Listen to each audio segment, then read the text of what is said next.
Smell that?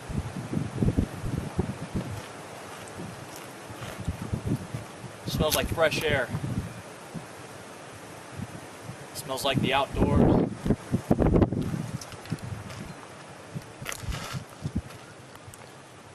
Chris Evans, do you recognize where we are? Why don't you take a glance? Look at all this. The trailer, the little tractor over here, cute little lawnmower in the background over there. But notice what's not here. The very same ring that you and I have been busting our asses in for over a year. The ring that used to sit right here. Right here is where you and I used to lay it down every Saturday.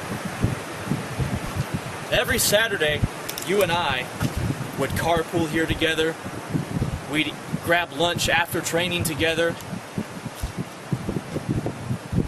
But for most of the day,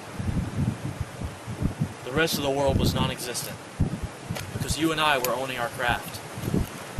We were preparing to make a name for ourselves because the West Coast Wrestling Company was making its debut show in just a few short months. Now me, I'd already had, all kinds of training and worked other places. But when I came here and I met you and we started training together, you know what? None of that mattered. None of what I had already done mattered. I decided it was time to take a step back, start from square one, and you and I were going to start this thing all over. You and I were going to be the face of this company. See, on the first show, we both lost to Robert Hall in a three-way match, and then we lost to Ariel Starr, and then we never got to finish the one match that we had together.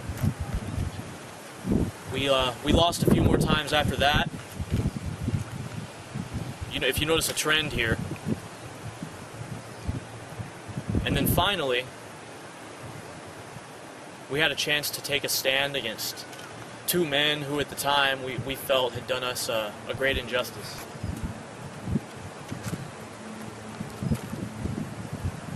Chris Evans.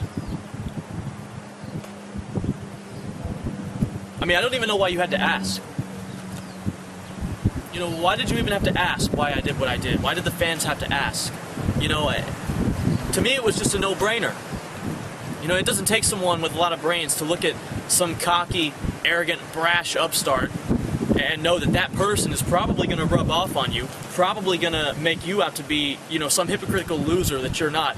But, Chris Evans, you've got a Shawn Michaels complex or something. You've got this thing where, you think that, you began to think that you were just on top of the world. You began to think that maybe you didn't need Jameson Stafford.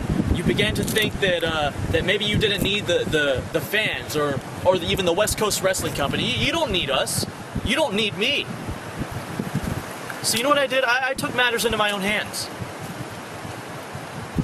I joined up with a group that actually served me pretty well. Devin Sparks and Rick Ellis, they helped me in more ways than you ever could. I've got the style. I'm dressing nicer.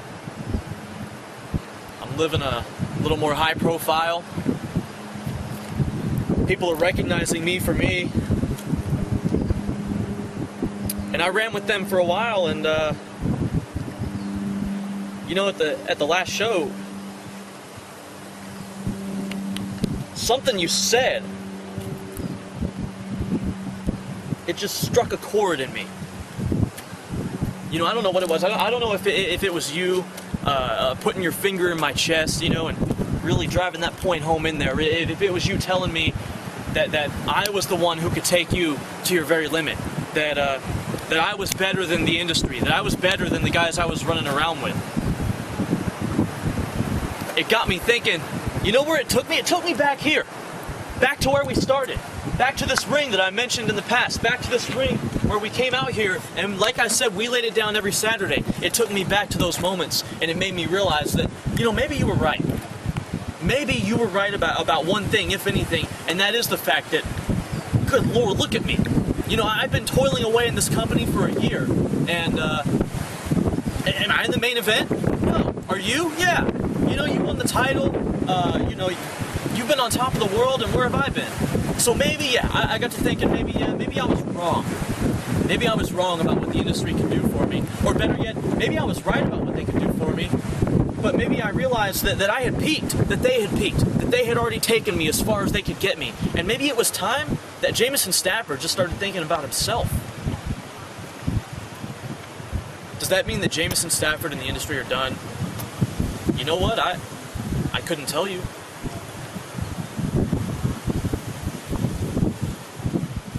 As far as I'm concerned, the only thing that I'm thinking about right now is the ladder match. On September 26th, it's going to be you and I. And it's going to be one of these things over here. Recognize this ladder? This is the same ladder that you and I used to have to climb. We used to climb this thing just to hang up a tarp between these two trees so we could shoot promos in front of them, so we could promote shows and whatnot before we got in the arena that we're at now. This is the same ladder that we used to use, and this is the same ladder that I'm going to involve in the end of your career. See, last month, after my match with Haystacks, after I did exactly what I said I was going to do and mopped the floor with him, I was sitting backstage after taking a nice hot shower, letting the glass just fall out of my back from that car windshield, rinsing off all the dried blood from my forehead, trying to heal up some of those puncture wounds from that barbed wire, and I just realized I had done everything that I had done up to that point by myself. You're no different. And on September 26th, I'm going to prove why. Between the two of us, in a main event 1 year in the making, why the one time we wrestled, if we had continued, I would have paved the ground with your blood. I'm going to make anybody who fails to see that I am the better West Coast Wrestling Company original, I'm going to make them eat their words. Your career is about to take a fall, and it's about to take a fall hard. Is this professional? Yeah. Is it business? Yep. But is this personal? Bet your ass it is. You, me, West Coast heavyweight title, ladder match. The end of your career is coming. The time for Stafford to be on the top of that ladder. It's upon us.